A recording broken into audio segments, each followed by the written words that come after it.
In this lesson, we're going to take some time to clean up our geometry and organize the scene.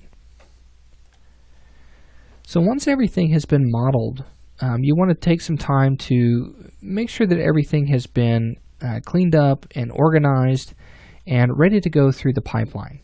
So as a modeler, your responsibility at this point is to make sure that everything is named properly. So from the beginning, I've deliberately not named anything. And the reason for that is I just wanted to take a moment and take a lesson just to show you some quick ways to take care of this process and to really show how detrimental this can be to the pipeline. So first off, let's go up to this Select by Name. Let's go ahead and take a look at everything that's in our scene. And as you can see, we've got quite a list of everything that's gone through here.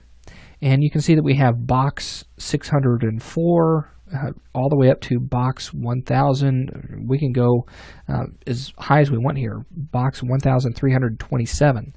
So just looking at all of that, that's just a lot to go through and a lot to name, and can be very detrimental to the pipeline. If someone were to pick this up, they don't know what line 007 is. And as a matter of fact, as the person who just modeled this, I don't even know what line 007 is until I actually hit OK to select that.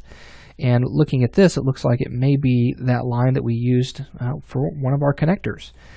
So going through the modeling process, it's really important to model as you go and to rename as you go. Now, it's not saying that you can't model it all and then go back and reorganize it. Not a problem at all to do that. So to get started, let's start out with our major portions. So this is going to be the car shell. So here we can rename our objects, and we want to make sure that the description is short and descriptive. So that way someone looks at that and they know exactly what it's going to be before they even select it. So this is going to be the car shell cover, and you need to have some sort of naming convention. So normally I don't like to use spaces or camel casing whenever I'm working with models. I like to just do underscores on everything. So I'll come in and I'll say for this one, like we have multiples of this connector, I want to do something like let's say spring underscore connector underscore, and then where is it positioned on the car. So I'm going to say front and left. So I'm going to say FT for front and then up underscore LT for left. And with this, I can copy that by hitting Control C, and I can select the other one on this side and just paste that in and make the changes that I need. So instead of LT for left, I can say RT for right. Let's do the same thing here. I'm just going to select this one, Control V to paste that in. Instead of doing front, I'll say BK for back, left, and then we'll do the same thing here. So we'll paste that in, and we'll say BK and then RT. So we'll go through and we'll make the changes that we need to all of our objects. So I can say antenna here for the car. So I'm going to say car underscore antenna. And the reason that I put car in front of that is because I have another antenna that's going to be in the scene. So you want to make sure that you have some sort of naming convention that's going to be clear, and it's kind of like giving an address. So if you had an address in the United States, you would start out with the house number, and then you would go into the street name, and then it goes into the city, the state, and then even the zip code to help find the exact location of that address. So that's kind of the naming convention that I like to use. So starting out with the large object itself, it belongs to the car, and then the smaller object, which is the antenna. Just to kind of build on that, we have this piece here, which we could say is the car underscore antenna underscore ball or end, something like that, if you wanted to do so. Now, to get back to renaming our objects for this particular project, I want to go through and select the larger portions of this. So this is going to be car underscore frame. And then we have a car shell, car cover. That's all being done. We're going to say car bumper. All right. And then we have our springs. Now, the springs themselves, there are lots of pieces to that. And we have a couple of pieces in this particular scene where there are lots of pieces that make up a specific object. So what we could do is actually just group those objects together and rename them as a group, and that's always helpful too. So we don't have to rename all of these individual pieces. So let's select everything that's in the spring here, including the screws. I'm going to go ahead and select the connector pieces, okay, of the spring, and we'll do that all the way down here. And then I'm just going to group those. So like I said before, if you're using the default workspace, you can go to Group, okay, up here at the top, and then simply hit Group again. Now in this case, I'm using the enhanced menus just to kind of help you out with visual, and I'm going to use Edit, Group, and Group. So let's call this Spring, and this one I'm going to call Spring underscore FT underscore LT. But now before I do this, I'm going to go ahead and copy that name. So I'm just hitting Control-C, and then I'll hit OK. And then let's select these objects for this spring. Make sure that we get all of those, including the connector pieces and the washers. And let's group those. So Edit, Group, and I'm going to hit Control-V to rename that, and that's going to be front underscore RT for right. Okay. Let's do the same thing for the rear spring. Okay, so select all of those pieces.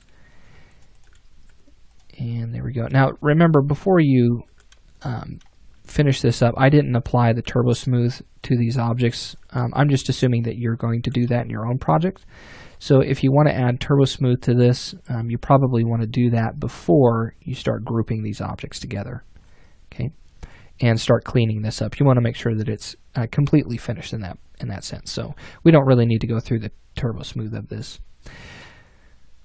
So with that, let's go ahead and group that. Edit, Group, and we'll call this the spring, and we're going to say BK underscore LT.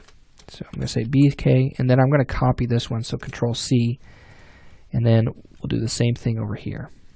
So on this side, let's select all of those. I was making sure that my reference images are out of the scene. Couldn't remember for that. And we got the spring, and we've got all of the elements that are on the inside of that spring,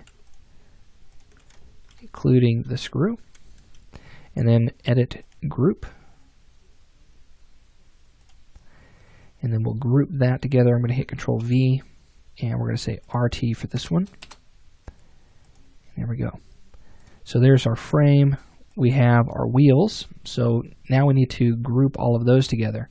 Now we have all these tire treads that we have all grouped together, and I'm going to select all of those except everything except for the wheel portion. I want the treads only.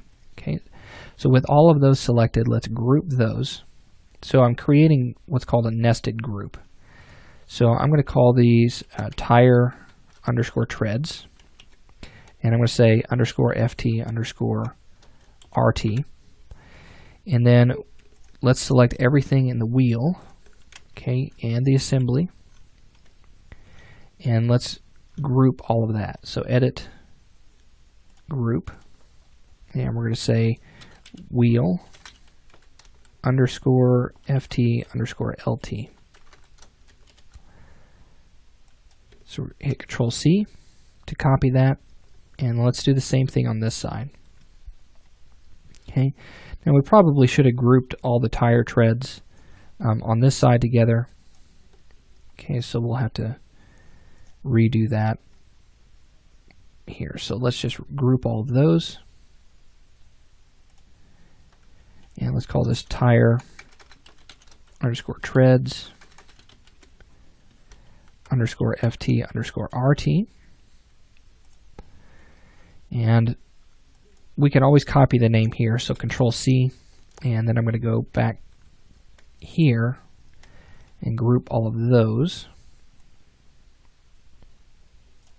Okay, so let's deselect everything that we don't want grouped to that.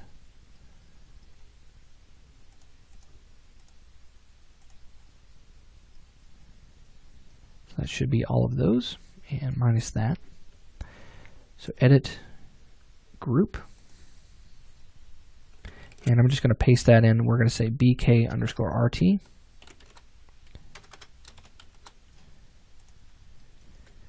And then finally, along the back here, we're going to select everything there. Okay, so all the treads there. And the tire. And then we'll group that. Control V, and I'm going to say BKLT.